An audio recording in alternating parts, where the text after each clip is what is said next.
E o sumo sacerdote interrogou Jesus acerca dos seus discípulos e da sua doutrina. Jesus lhe respondeu: Eu falei abertamente ao mundo. Eu sempre ensinei na sinagoga e no templo, onde todos os judeus se ajuntam, e nada disse em oculto. Para que me perguntas a mim?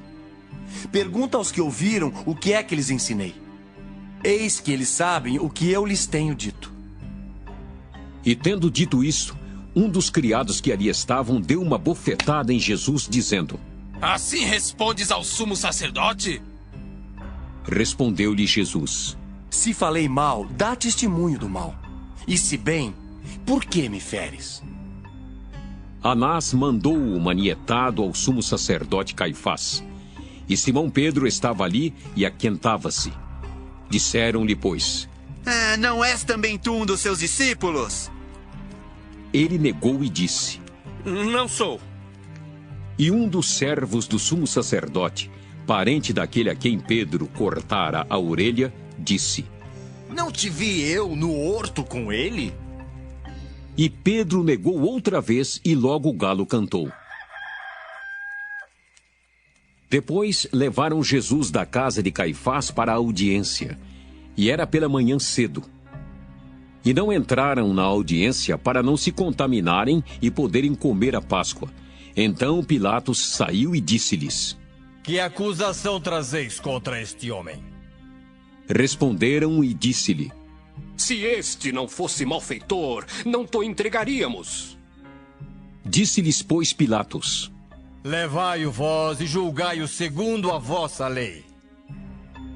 Disseram-lhe então os judeus: A nós não nos é lícito matar pessoa alguma. Para que se cumprisse a palavra que Jesus tinha dito, significando de que morte havia de morrer. Tornou, pois, a entrar Pilatos na audiência e chamou a Jesus e disse-lhe: Tu és o rei dos judeus? Respondeu-lhe Jesus: Tu dizes isso de ti mesmo ou disseram-tu outros de mim? Pilatos respondeu: Porventura sou eu judeu? A tua nação e os principais dos sacerdotes entregaram-te a mim. Que fizeste? Respondeu Jesus: O meu reino não é deste mundo. Se o meu reino fosse deste mundo, lutariam os meus servos para que eu não fosse entregue aos judeus. Mas agora, o meu reino não é daqui. Disse-lhe, pois, Pilatos: Logo tu és rei. Jesus respondeu: Tu dizes que eu sou rei. Eu para isso nasci e para isso vim ao mundo, a fim de dar testemunho da verdade. Todo aquele que é da verdade ouve a minha voz. Disse-lhe Pilatos: Que é a verdade? E dizendo isso, voltou até os judeus e disse-lhes: Não acho nele crime algum. O segundo livro das Crônicas, capítulo 27.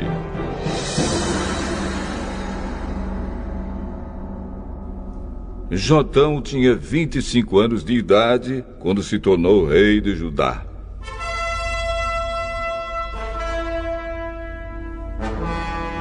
Ele governou 16 anos em Jerusalém.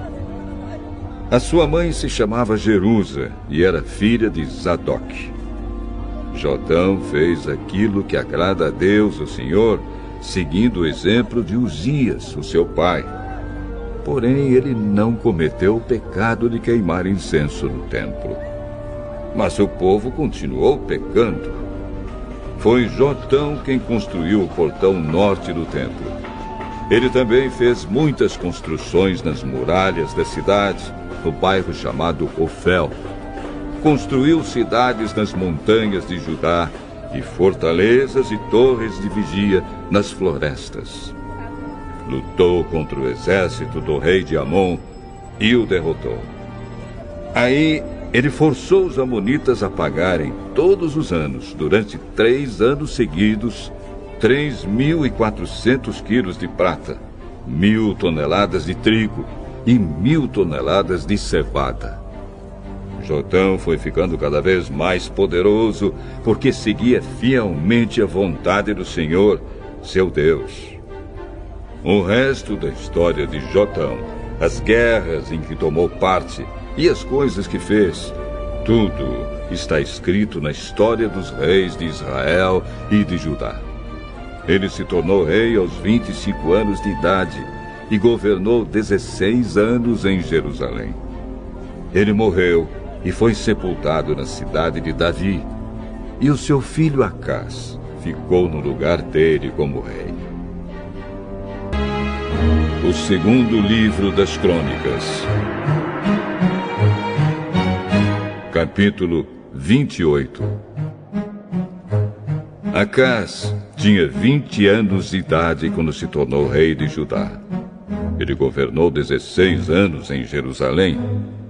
Acás não seguiu o bom exemplo do seu antepassado, o rei Davi. Pelo contrário, fez aquilo que não agrada ao Senhor, seu Deus, e seguiu o exemplo dos reis de Israel. Fez imagens de metal do deus Baal e queimou incenso no vale de Ben-Rimon. Chegou até a oferecer os seus próprios filhos, queimando-os como oferta aos ídolos, de acordo com o nojento costume dos povos que o Senhor Deus havia expulsado da terra, conforme os israelitas avançavam. Acás também ofereceu sacrifícios e queimou incenso nos lugares pagãos de adoração, nos morros e debaixo de todas as árvores que dão sombra. Por isso o Senhor, o Deus de Acás, deixou que o rei sírio o vencesse. Os sírios derrotaram o exército de Acás e levaram muitos judeus como prisioneiros para Damasco. E Deus também deixou que Acás sofresse uma grande derrota na guerra contra o rei de Israel. Em um só dia, o rei de Israel, Peca, filho de Remalias, matou 120.000 soldados valentes do exército de Acás. Deus fez isso porque o povo de Judá havia abandonado o Senhor, o Deus dos seus antepassados. Zicre, um valente soldado de Israel, matou Maazéias, filho do rei Acás. Matou também Azricã, o chefe do palácio, e Eucana, o primeiro-ministro do rei. Da terra de Judá, os israelitas levaram como prisioneiros muitos dos seus patrícios, isto é, 200.000 mulheres e crianças. Pegaram também muitos objetos de valor e os levaram consigo para a cidade de Samaria. Oded, um profeta do Senhor Deus, estava em Samaria e foi encontrar-se com o exército israelita que estava voltando para lá. Oded disse a eles: O Senhor, o Deus dos seus antepassados, ficou irado com o povo de Judá e deixou que vocês o derrotassem. Mas vocês mataram aquela gente com tanta raiva que Deus ficou sabendo disso. Agora, vocês estão querendo fazer com que os homens e as mulheres de Judá e de Jerusalém se tornem seus escravos? Será que vocês não sabem que vocês pecaram contra o Senhor seu Deus? Portanto, ouçam o que eu estou dizendo.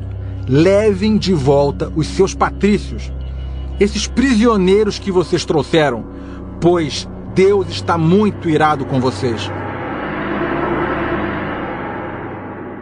Então, 4 das autoridades de Israel, isto é, Azarias, filho de Joanã, Berequias, filho de Mesilemote, e Jeisquias, filho de Salum, e Amasa, filho de Hadlai, também ficaram contra o que o exército israelita tinha feito.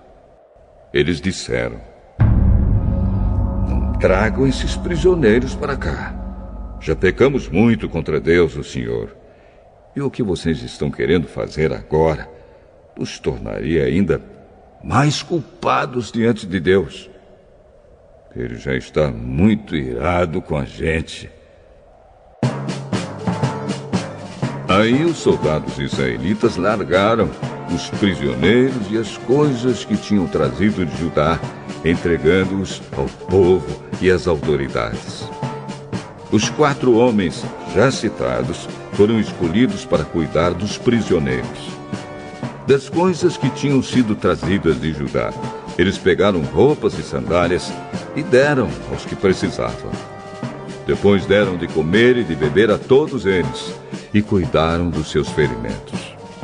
Em seguida, levaram todos os prisioneiros de volta para sua terra e o deixaram em Jericó, a cidade das palmeiras.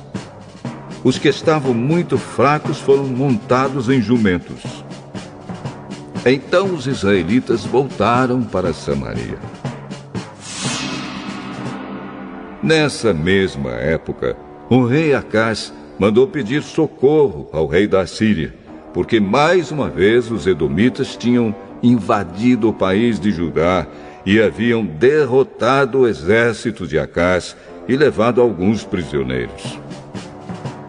Ao mesmo tempo, os filisteus estavam atacando as cidades que ficavam nas planícies e no sul de Judá, conquistando Bet-Semes, Aijalon e Gederote, e também as cidades de Socó, Tímina e Ginzo, com os povoados que ficavam ao redor.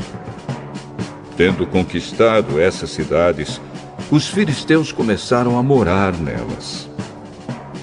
Deus fez o país de Judá sofrer esta humilhação por causa do rei Acaz, pois ele havia levado o povo de Judá a cometer imoralidades.